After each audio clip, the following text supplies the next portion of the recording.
हजरत आयशा रजी अल्लाह अन्हा की नमाज जनाजा किसने पढ़ाई थी? 5, 4, 3, 2, 1.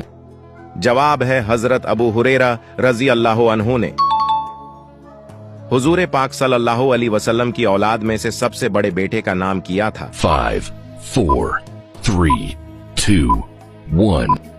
सही जवाब है हजरत कासिम रजी अल्लाह अन्हु। हजरत अली रजी अल्लाह अन्हु हुजूर सल्लल्लाहु अलैहि वसल्लम से कितने साल छोटे थे? 5, 4, 3, 2, 1.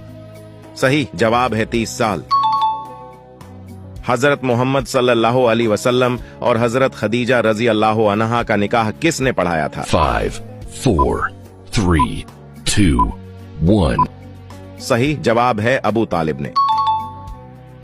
आप सल्लल्लाहु अलैहि वसल्लम से शादी के वक्त हजरत खदीजा रजी अल्लाह अन्हा की उम्र क्या थी? 5, 4, 3, 2, 1. दुरुस्त जवाब है 40 साल।